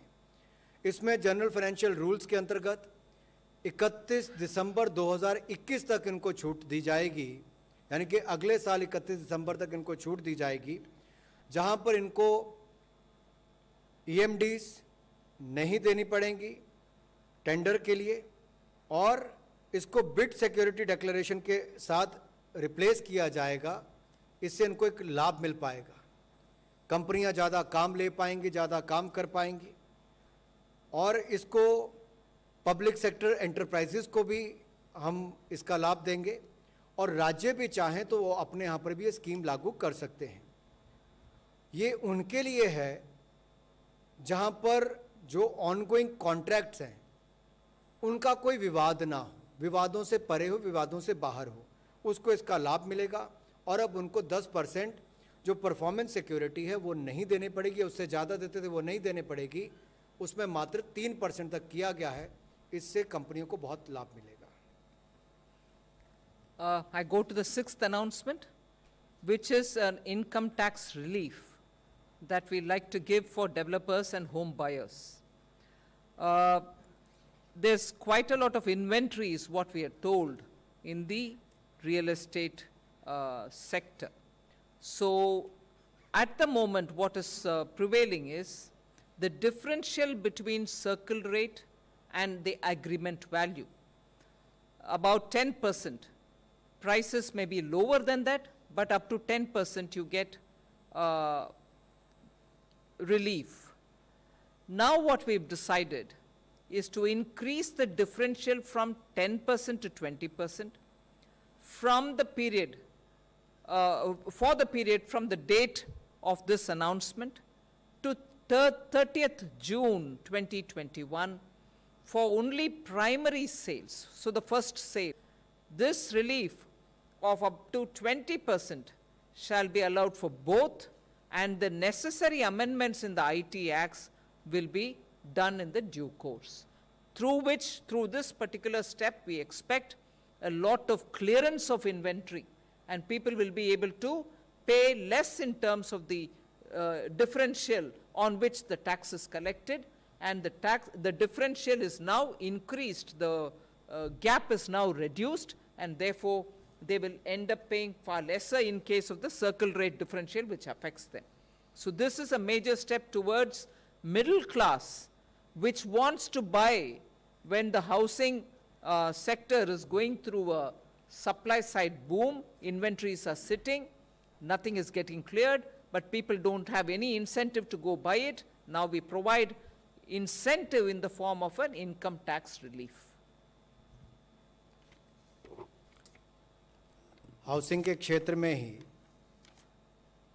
एक और बड़ा लाभ देने जा रहे हैं, ताकि घर बनाने वाले और घर खरीदने वाले दोनों को इसकी राहत मिल सके। देखा जाता है सर्कल रेट में और एग्रीमेंट वैल्यू में अंतर आता है। इनकम टैक्स के धारा 43CA में, सेक्शन 43CA में अगर आप देखें तो 10% का ही उसमें प्रावधान किया गया है, अलाउ होता है इसके अंतर्गत। लेकिन इस कोविड-19 महामारी के चलते ज़्यादा लोग जो पहली बिक्री है, यानी कि जो पहली बार घर बिक रहा है, उसको खरीदने में अगर पहले 10% तक की सर्कल रेट और एग्रीमेंट वैल्यू उसमें छूट थी, तो अब उसको बढ़ाकर 20% कर दिया गया है। इससे इनको लाभ मिलेगा, ज़्यादा घरों की खरीद हो पाएगी। जैसे मान लीजिए कहीं प्रॉपर्टी का रेट गिर भी गया और सर्कल रेट ज़्यादा है और इसलिए उसकी सेल नहीं हो पा रही है, तो अब ये अवसर है कि आप वो कर सकते हैं। लेकिन ये केवल 2 करोड़ रुपए तक के घर के लिए ही छूट होगी और जो पहली बार बिक्री होगी उसके लिए छूट है। और इसको भी 30 जून 2021 तक रखा गया है ताकि अगले 5-6 महीनों के अंदर लोग ज़्यादा से ज़्यादा अपने घरों की रजिस्ट्री भी करवा सकें और इसका लाभ भी मिले। तो इसमें जो बदलाव कर रहे हैं वो करेंगे और इस प्रकार लाभ भी आपको मिलेगा। We go to the seventh announcement, which is infusion of equity to the extent of 6,000 crores to the NIIF debt platform. You are aware that NIIF in this country attracts a lot of sovereign fund for investment in infrastructure-related activities.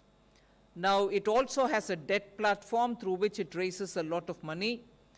And by 2025, it has to provide an infra funding to the extent of 1,10,000 crores, which we have announced, National Infrastructure Pipeline. Now we are also giving them fund to be able to, we are giving equity, it will also have private participation. NIF itself is investing some amount so that there is a debt platform through which it can raise money for funding infrastructure. So we are now giving 6,000 crores of equity to the debt platform of NIIF, where private equity participation will also come in. NIIF itself has invested 2,000 crores. So by 2025, they will have to fund projects to the extent of 1,10,000 crores. We are creating this avenue for them to do it even through the debt market. Infrastructure के लिए debt financing के लिए एक प्रावधान यहाँ पर करने जा रहे हैं ताकि ये जो मंच मिलेगा, प्लेटफॉर्म मिलेगा, इसमें लगभग 1,10,000 करोड़ रुपए की इंफ्रास्ट्रक्चर डेट फाइनेंसिंग का प्रावधान होगा और इसमें 6,000 करोड़ रुपए की इक्विटी हम लोग डालेंगे NIIF के डेट प्लेटफॉर्म पर, ताकि इसमें अगर आप कुल मिलाकर देखें तो जो एक्चुअल इन्वेस्टमेंट अब तक 3 की गई है NIIF फंड के द्वारा, वो लगभग 19,676 करोड़ रुपए की है। ये डाउनस्ट्रीम फंड्स में, प्लेटफॉर्म्स में और ऑपरेटिंग कंपनीज में की गई है। और ये जो NIIF स्ट्रेटेजिक अपॉर्चुनिटीज फंड है, इसको एक डेट प्लेटफॉर्म के रूप में खड़ा किया गया है कर्ज देने के लिए। NBFC इंफ्रास्ट्रक्चर डेट फंड और NBFC इंफ्रास्ट्रक्चर फाइनेंस कंपनी को बनाकर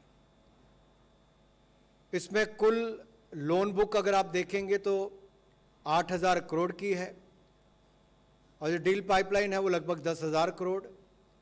और इसमें भी जो असीम इंफ्रास्ट्रक्चर फाइनेंस लिमिटेड AIFL की जो AA रेटिंग वाला फंड और IFL जो हमारा इंफ्रास्ट्रक्चर फाइनेंस लिमिटेड ये AAA रेटिंग, ये कुल मिलाकर 95,000 करोड़ रुपए का कर्ज मार्केट से उठाएंगे, बॉन्ड्स के माध्यम से उठाएंगे और 2025 तक ये प्रोजेक्ट फाइनेंसिंग करेंगे लगभग 1,10,000 करोड़ रुपए की। NIIF ने इसमें अभी तक लगभग 2,000 करोड़ रुपए की इक्विटी डाली है।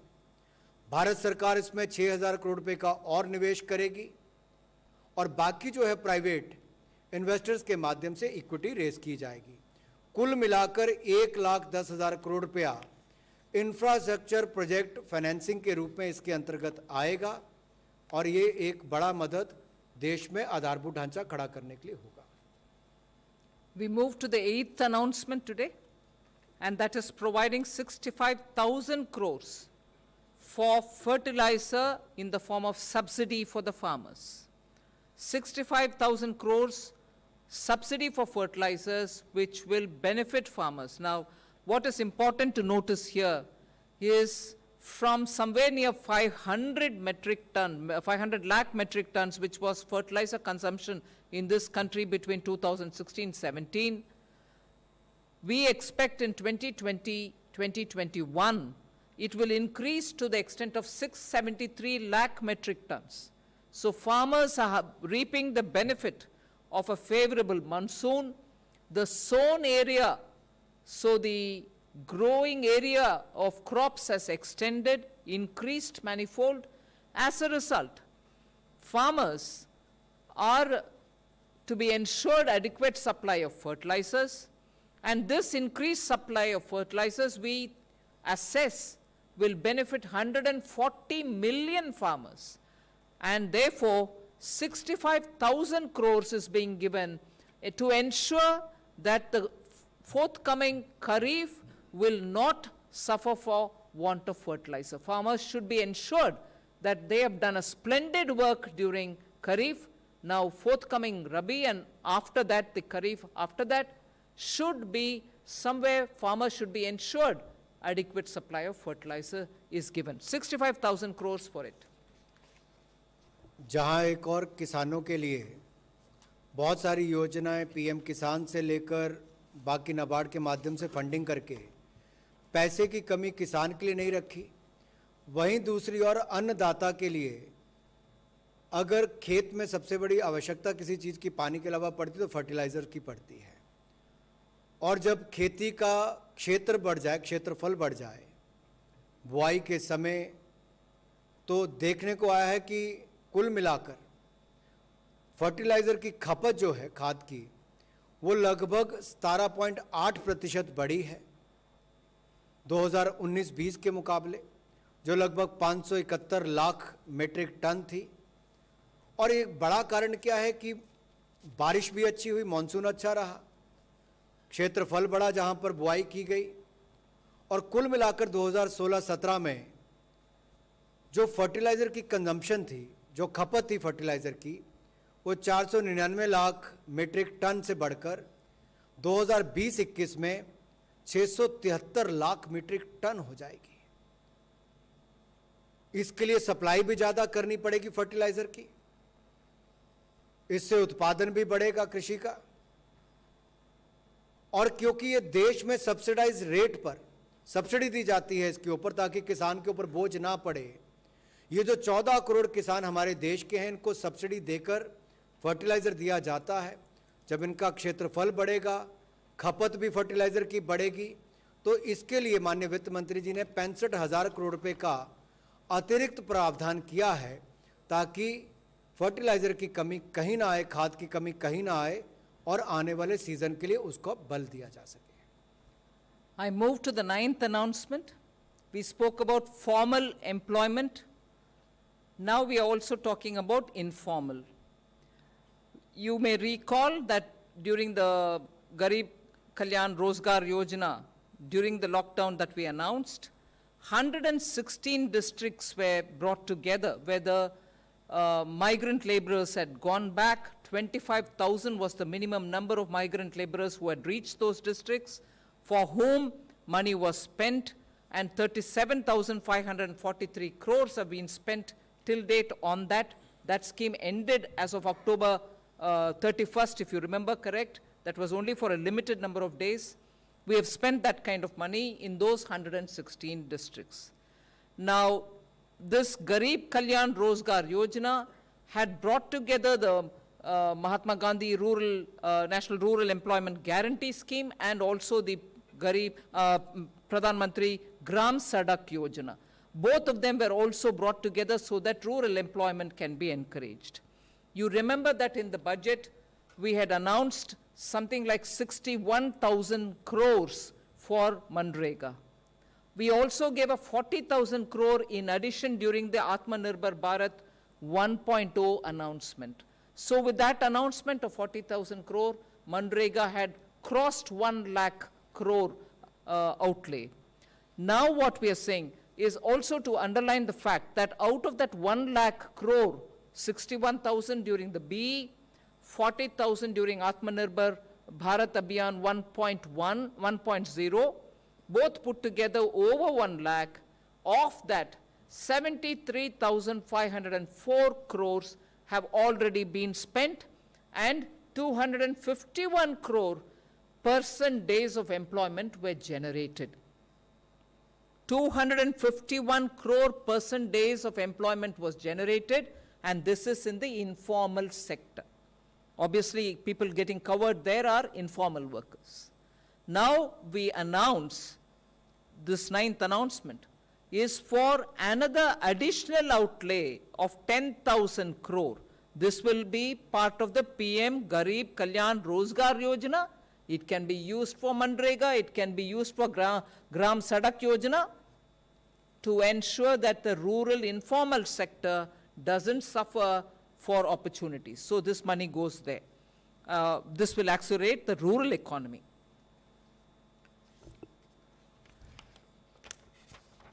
गांव में और गरीब के लिए रोजगार की कोई कमी ना आए, ये माननीय प्रधानमंत्री जी की सोच भी है। और माननीय वित्त मंत्री जी ने जब प्रधानमंत्री गरीब कल्याण रोजगार योजना का पिछला ब्यौरा भी आपको दिया कि किस तरह से 116 जिलों में 37,543 करोड़ रुपया अब तक खर्च किया जा चुका है।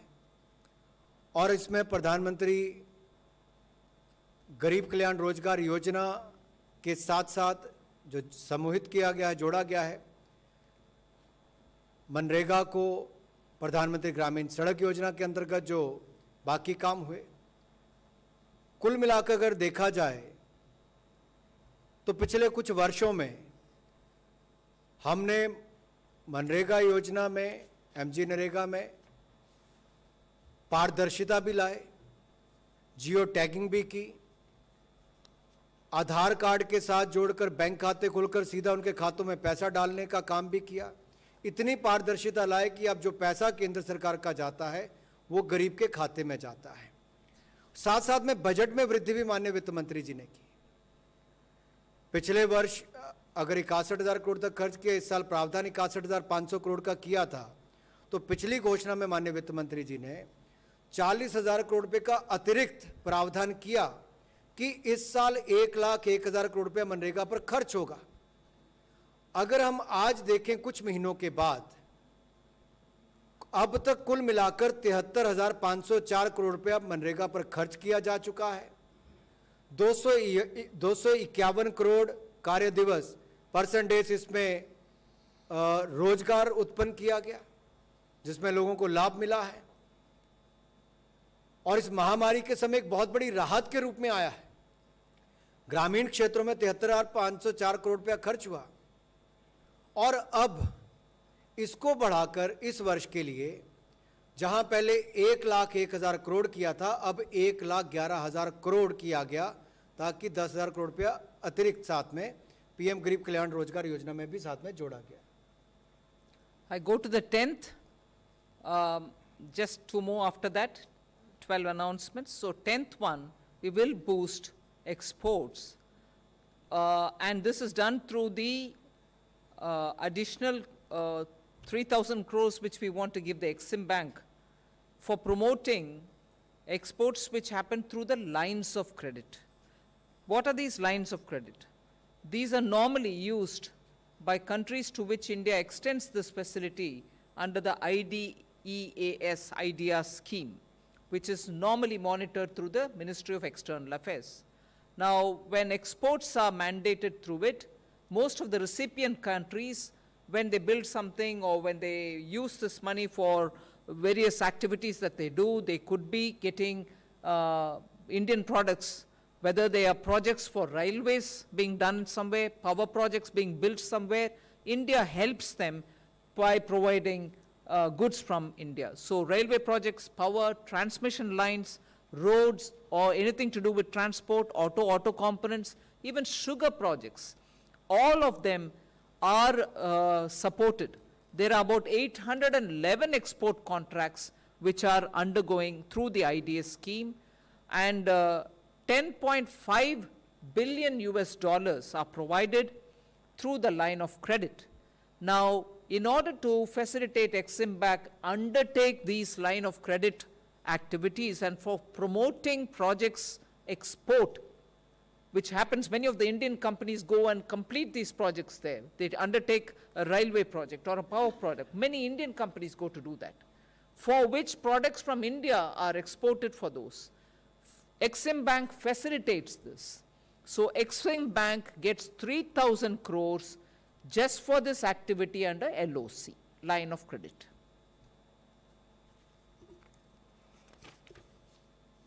₹3,000 करोड़ रुपया एक्सिम बैंक को लाइन ऑफ क्रेडिट के रूप में दिया जाएगा। ये देने की आवश्यकता क्यों? क्योंकि अभी तक 811 एक्सपोर्ट कॉन्ट्रैक्ट जो हैं वो चल रहे हैं, लगभग 80,000 करोड़ रुपए के, जो लाइन ऑफ क्रेडिट के अंतर्गत इनको फाइनेंस किया गया है। और ये बिजली के क्षेत्र हो, ट्रांसमिशन लाइन्स हो, रेलवे हो, सड़कें हो, परिवहन का क्षेत्र हो, ऑटोमोबाइल ऑटो कंपोनेंट्स हो, या चीनी से जुड़े हुए प्रोजेक्ट भी हो, शुगर के भी हों, इस तरह के क्षेत्रों में इसको किया गया है। इससे भारत से निर्यात हो सके, भारत की कंपनियां वहां जाकर काम कर सकें, जो देश इसको जो इसका रिसीव भी करते हैं, लाभ उठाते हैं, उसमें भी 75% तक की वैल्यू अगर LOC में यहाँ से आती हैं तो उसका लाभ भी मिल सके और आगे काम और बढ़ सके। उस दिशा में कुल मिलाकर 3,000 करोड़ रुपया एक्सिम बैंक को लाइन ऑफ क्रेडिट के रूप में दिया गया है। इससे और लाभ मिलेगा ताकि और कार्यक्षेत्र को बढ़ाया जा सके और ज़्यादा प्रोजेक्ट्स किए जा सके। The next one, the 11th announcement for today, is keeping in line with the government's belief that public expenditure for infrastructure is important at this kind of a time when demand boost has to be given. 10,200 crores additionally is being provided so that capital and industrial expenditure can be undertaken. These will be primarily through the defense equipment. Domestic defense equipment manufacturers will benefit from it. Industrial incentives, industrial infrastructure, and green energy. For these purposes, 10,200 crores are being additionally provided. You may recall that during Atmanirbhar package, 25,000 crore was given over and above the budgetary capital allocation which was made. In the BE, I think broadly about 4 lakh crores were given. Now, with the Atmanirbhar package announcement, we gave 25,000. Now an additional 10,200 crore of budgetary outlays being made, over and above the budget provisions, in order that the capital and industrial stimulus is given a proper priority. This will, of course, benefit those particular sectors because domestic defense equipment manufacturers are doing well. There's a need for them to be given that kind of a support so that those equipment and industrial infrastructure gets built.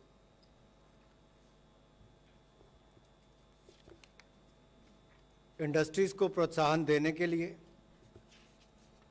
औद्योगिक बुनियादी ढांचा बनाने के लिए, green energy का क्षेत्र हो या डोमेस्टिक डिफेंस प्रोडक्शन की बात हम करें, इक्विपमेंट की बात करें, तो उसके लिए विशेष तौर पर पूंजीगत और औद्योगिक व्यय करने के लिए, एक्सपेंडिचर के लिए विशेष तौर पर 10,200 करोड़ रुपए का अतिरिक्त बजट आउटले किया गया है, ताकि इस दिशा में हम कदम उठा सकें कि भारत में ही निर्माण भी हो, ज़्यादा उद्योग भी लगे और उनसे हम बल मिल सके। जो हमने रिफॉर्म्स की बात की थी आत्मनिर्भर पैकेज में, उसी दिशा में जहां एक और डिफेंस मंत्रालय ने, रक्षा मंत्रालय ने लिस्ट ऑफ वेपन्स की बात की कि भारत के अंदर ही बनेंगे, विदेशों से इंपोर्ट नहीं होंगे, या बाकी क्षेत्र जिनमें रिफॉर्म्स लाने की बात कही थी वो भी, और बाकी औद्योगिक आधारभूत ढांचा बने, इन सब को मजबूती प्रदान करने के लिए अतिरिक्त एडिशनल जो हमने बजट आउटले किया वो लगभग 10,200 करोड़ रुपए का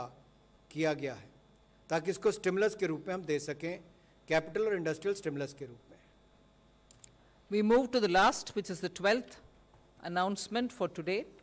We provide not a very big sum, you may think, but 900 crores for research and development as regards the COVID vaccine development which is happening. And this is being provided for the COVID Suraksha mission, purely for R&D purposes. And please notice that this money goes to the Department of Biotechnology, not health. It goes to the Department of Biotechnology for research purposes. Now, automatically, the question arises, is this what is being provided for COVID vaccine?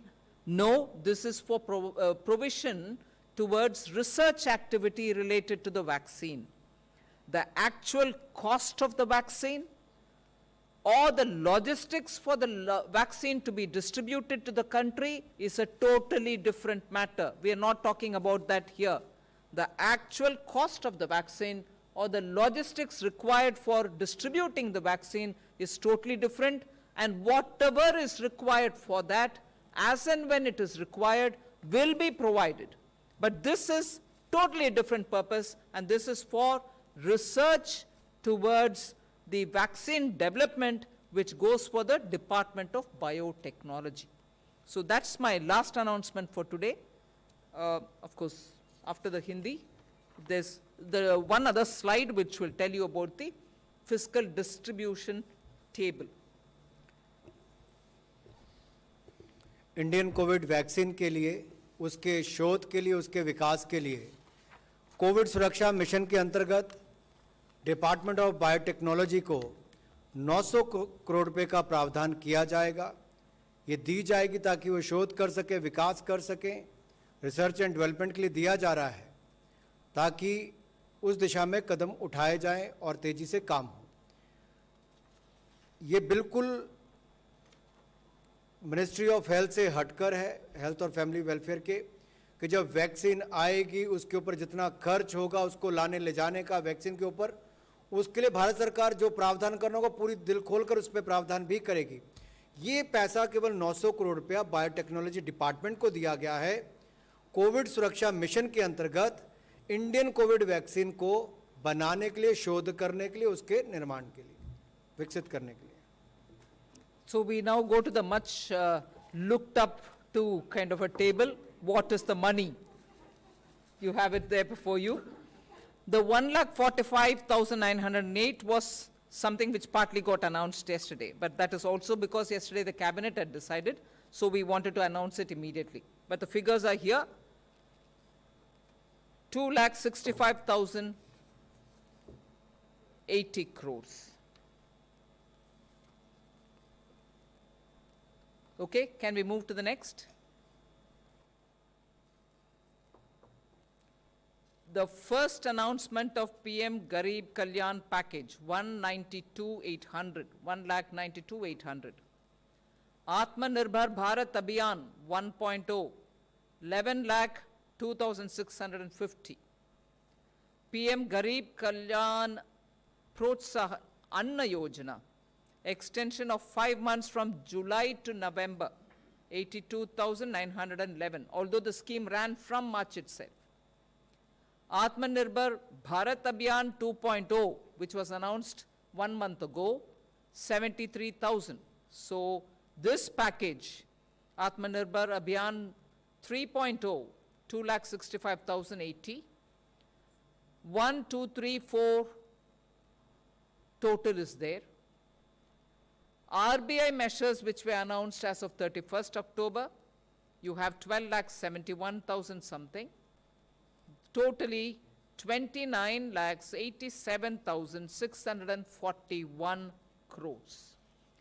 Now, for those of you all who very quickly would want to say, so what did you do? How much did RBI do? I just give you a quick back of the envelope calculation. You may go back, do your homework, and come back to cross-question us. You're welcome. Total of 15% of the GDP is what has been given here as stimulus till today. Total of 15% of the GDP. You may divide that between the government and the RBI, never mind. Just the government, 9% of the GDP. With that, I conclude. Thank you. Thank you very much, ma'am. 26, we take the question. Good afternoon, ma'am. Shishir from Hindu Business Line.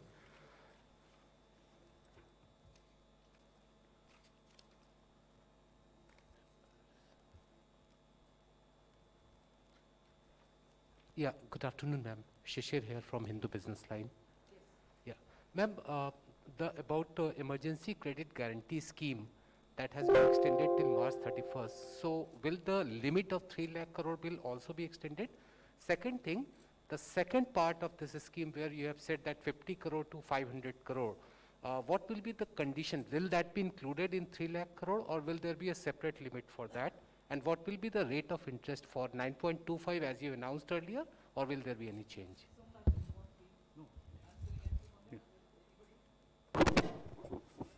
As Madam has just announced and gave the progress of the ECGLS, so we have already utilized 2 lakh crores out of the 3 lakh crores. And basically this money went to the smaller units and the individual businesses. So that kind of segment was covered. Now we have almost a headroom of 1 lakh crore. So the 26 stress sectors which have been identified by the Kamath committee is the one who are actually needing the money. So with this, diverting or, getting them also into the fold will help a large number of these sectors to get the working capital term loan that may require. And we have capped it at 500 crores and health sector is also included, so 20% of that. So as of now, we feel that this should be adequate to cover whatever we are targeting, but as we go along, we will assess and then come back. Thank you. 102. Beg your pardon? Rate of interest. Rate of interest, everything conditions remains the same excepting for the conditions that Madam mentioned, that the moratorium and the tenor of the loan goes from 4 to 5 years. And there's also one difference that we have aligned the stress sectors with the Kamath committee recommendation, which is, only the SMA 0 gets covered or the standard accounts who are paid on, as on 29th of February, whereas for the smaller units, that is MSMEs, we had allowed SMA 0 and SMA 1, which is 60 days past due. Ma'am, Sapna Das here from CNBC TV 18. Ma'am, 2 quick questions. The 65,000 I think crore. one question, restrict to one question. Yeah, okay, combined. Sorry. 65,000 crores for fertilizer is, ma'am, additional or it's part of this year's outlay? You to repeat your question, it's getting a bit muffled. For 65,000 crore allocation for fertilizer is additional or part of this? And ma'am, one broader question. You spoke about the Moody's reassessment of growth numbers for this year as well as the next financial year. Of course, FY22 they have given a kind of a lower number. But what's the kind of estimate that we are working on as of now? What would be your reassessment of the Indian economy outlook? Can we focus on the stimulus announcement today? And are we out of the woods yet or still some distance to go? Hasn't my first slide explained it all? It's everything. So I think I've Thank you. answered your question on that, and that particular first question that you asked, yes, it is additional. Number 6. I'm Timsi Jaipuria, this side from CNBC TV 18. When we talk of the overall sentiment that cases are reducing, which is actually leading to a positive sentiment in the economy, what is your assessment from this particular stimulus package? What sort of an investment boost are you looking at? Because PLI will take some time and some of the measures are immediate. And what sort of a sentiment do you see in the economy for the remaining part of the fiscal? Because as we predictable. Timsi, one thing about the PLI, every time we announce it, we are conscious that it is going to take time, it's not immediate, we think. But I would want to say, it is actually immediate. Look at the way the PLI first announcement for the 3 sectors which was made, and look at the response it has received. As a result of which, stakeholders in the other sectors felt that if they also had a PLI given to them, their sector will also get, a lot more robust. And the kind of investment which is coming into this country based on the PLI announcement for the mobile telephone operation and manufacturing. So PLI is a scheme which will run for long, medium term. But it has immediate impact on decision making for investment. Considering that in this country we've also, I have the finance secretary sitting next to me, who took the first major milestone decision of reducing the corporate tax. That together with the PLI has actually rushed in a lot of investment into this country for those sectors, which were 3 in number. Now we expect the same response for these 10. 33. I think there are large number of questions. from We are your side doing here. everything to improve the sentiment. You should tell me what is the sentiment you're getting in the ground. Okay. they Yeah. will Good respond afternoon, themselves. ma'am. Yeah, This 33. is Mukesh Kaushik from Dainik Bhaskar. You just informed us that rupees 25,000 crore were provided to, as additional capital expenditure to Ministry of Transport and Ministry of Defense. Can you tell us what portion out of it is being provided to Ministry of Defense? And was it necessitated because of the current standoff going on at LAC? And can you give us an estimated amount of subsidy which would be given on account of EPFO contribution in category of 24% and 12%? Let me first clear the first question that you had in your mind. Giving that kind of money for the defense, particularly for production, domestic defense production, has been on its own steam, growing substantially in the last 5-6 years. A lot of Indian companies are producing world-class defense equipment. Today, we want that sector to be able to grow and export. So the amount declared there, 45,000 crores, which you're referring to, was given with an intention that that defense production sector can grow and make India a manufacturing hub for defense equipments. That is the overriding reason. And the breakdown between defense and any other sector, I think gradually we'll share it. Do you have something? No, you can always. As regards the 25,000 that was announced 1 month ago, 10,000 was for the Ministry of Road Transport and 15,000 was for Defence Capital. And Defence Capital is for long-term purposes. The money is released this year for the purchase of defense equipment. It has no direct relationship with the situation on the border. 16. Manufactured in India. Manufactured in India, yeah. 16. Yeah. That is given in the table. You can see the figure of 4,500 crores, which is in the table that was shown here. Ma'am, I come back to the question about in terms of the announcement that you have made. This is the third package. Your secretary expenditures there, you have been working on the fiscal deficit. You're not going to be able to meet this target this year. How much is it going to be go above? And second, most important, this money that you're borrowing from the market, where is it coming from? If you could kindly help us, because most people are concerned about in terms of how much will you breach the fiscal deficit? We are working on it. I'm sure sooner you'll get to know what is the kind of fiscal deficit number that we are wanting to give you after our calculations are worked out. And as regards where this money is coming from, Tarun had released a borrowing calendar, an amended borrowing calendar, so obviously we'll meet it out with that. 55. Good afternoon, ma'am. Ma'am, after you have announced the third Atmanirbhar package, in the budget we had estimated total spending of about 30 lakh crores for this year. Will the total spending now go up by that measure, or there is still some time before we get that calculation going? Isn't the total spending going up already? You are seeing through the various announcements. It is going up. 13. Ma'am, this is Ruchi Bhatia from ET now. We have been hearing a lot in terms of the vaccine development as well.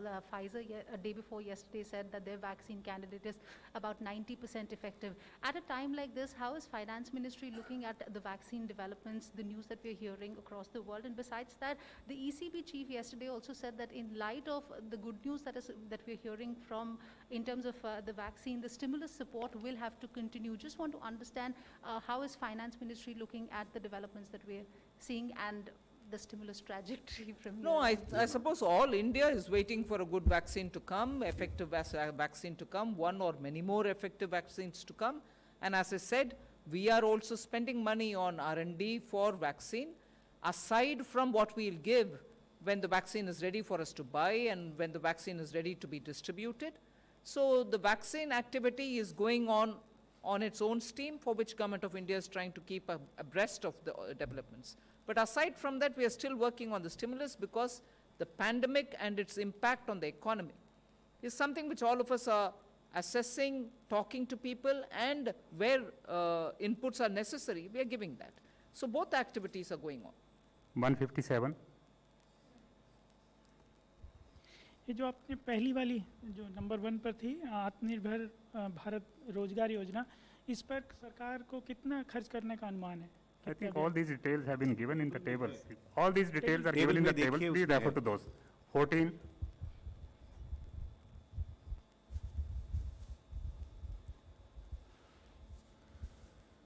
मंत्री जी, हमारा सवाल आपसे है कि आपने कहा कि 26.4 जो है वेंडर्स की एप्लीकेशन आई, तो उसमें आपने अभी तक जो लोन सेंक्शन किए हैं वो 13 पॉइंट समथिंग है, यानी सिर्फ 50%।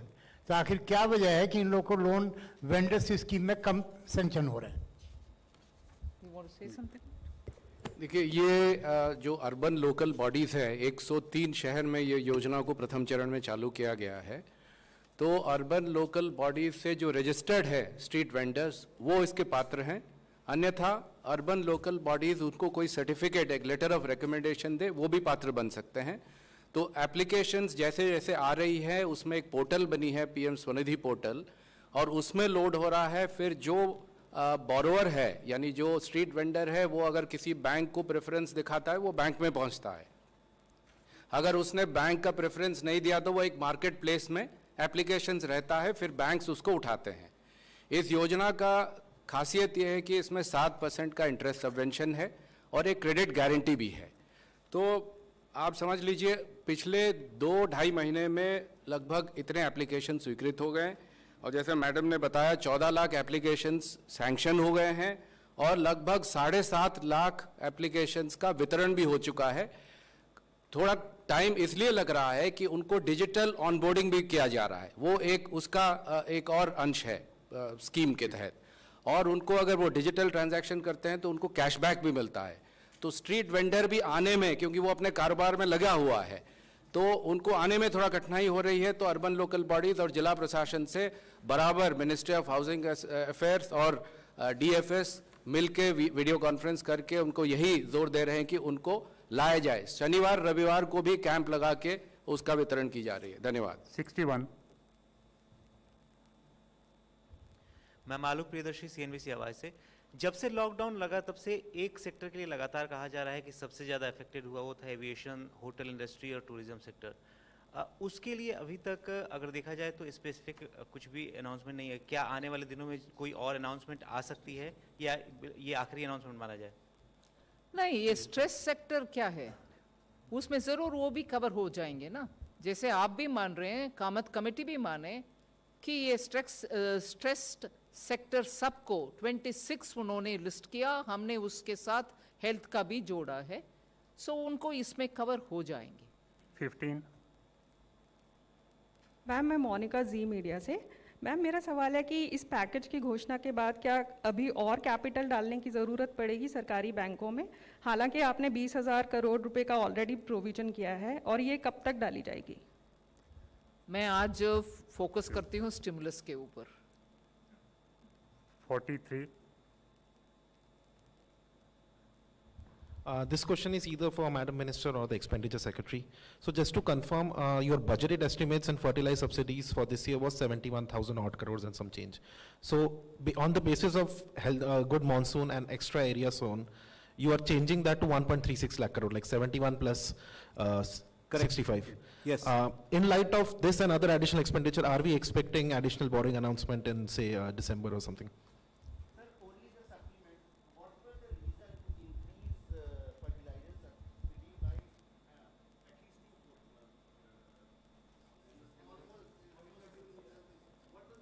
Wasn't rural India doing well?